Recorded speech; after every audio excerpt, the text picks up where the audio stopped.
तो आज हम लोग समझते हैं साउंड का lecture number 2 conditions for echo क्या होता है। ठीक है, क्या क्या कंडीशंस होता है इको के लिए वो हम लोग आज देखेंगे। तो देखो सबसे पहले रेटिंग लगा लो, कंडीशंस फॉर इको। इको होने के लिए क्या क्या कंडीशंस चाहिए। सबसे पहला कंडीशन जो होता है वो होता है the obstacle must be greater than wavelength of a sound. मतलब हम लोग जो कुछ बोल रहे हैं वो वेव्स निकल रहा है, अब वो वेव्स जो होगा वो जाके जिस चीज में टकराएगा वो चीज जो है वो साउंड का वेवलेंथ से ज्यादा बड़ा होना चाहिए। ठीक है, तो इसका मतलब हम लोग क्या समझेंगे, the size of the obstacle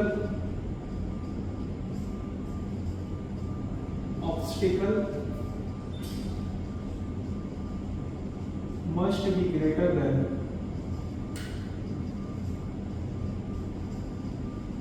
the size of the obstacle must be greater than wavelength of sound।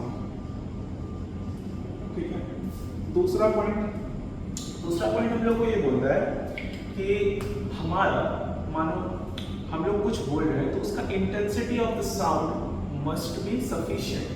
मतलब ये नहीं कि हम किसी रूम में जाके बोल रहे हैं हेलो इतना आहिस्ते से बोल रहे हैं तो इसमें इको नहीं हो पाएगा। हम लोग का जो आवाज में इतना पावर इतना दम होना चाहिए कि जाके वो टकराएगा रिफ्लेक्टिंग सरफेस से। ठीक है, तो दूसरा क्या हो गया, इंटेंसिटी ऑफ साउंड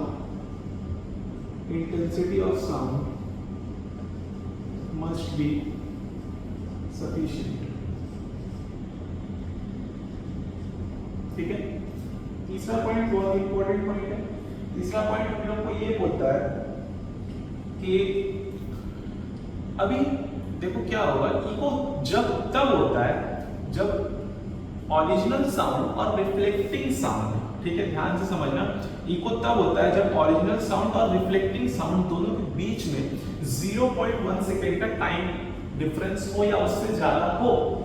मतलब देखो क्या बोलना चाहते हैं, time difference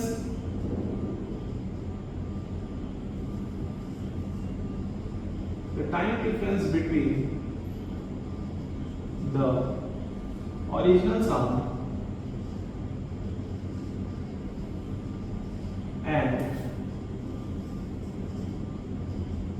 the reflecting sound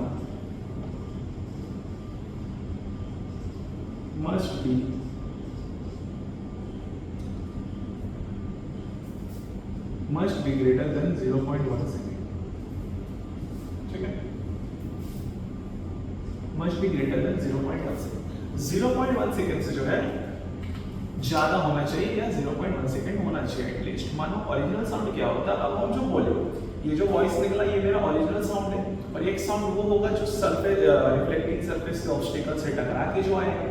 ये दोनों साउंड के बीच का जो टाइम इंटरवल है वो 0.1 सेकेंड उससे ज्यादा होना चाहिए, तब जाके हम लोग को इको सुनाई देगा, वरना हम लोग को इको सुनाई नहीं देगा। अब मानो 0.1 सेकेंड से कम है तो हम कुछ बोले, हम जो बोले वो साउंड और लड़के भी आ गए वो साउंड सेम टाइम पे आ रहा है तो हमको ऐसे लगेगा, कुछ इको नहीं होगा।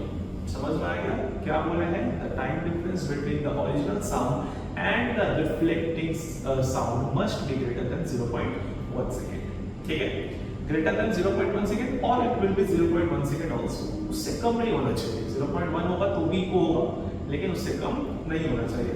अब तुम लोग सबको ये सोच रहा होगा कि 17 मीटर क्या होता है। देखो वो भी तुम लोग को समझा देते हैं कि 17 मीटर में जो डिस्टेंस होता है 0.1 सेकेंड का वो 17 मीटर में अगर किसी ऑब्स्टेकल रखा है तब जाके हम लोग को इको सुनाई देता है। वो 17 मीटर कहाँ से आया, बुक में तो पढ़ लेते हैं हम लोग कि 17 मीटर होना चाहिए डिस्टेंस, लेकिन वो आया कहाँ से वो जानना बहुत जरूरी है। तो देखो वो जान दो पहले कैसे आया है, इसी में बता देता है। देखो इसको रब कर दो,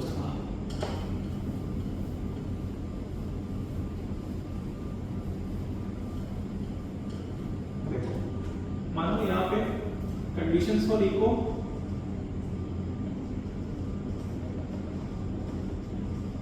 इन एयर,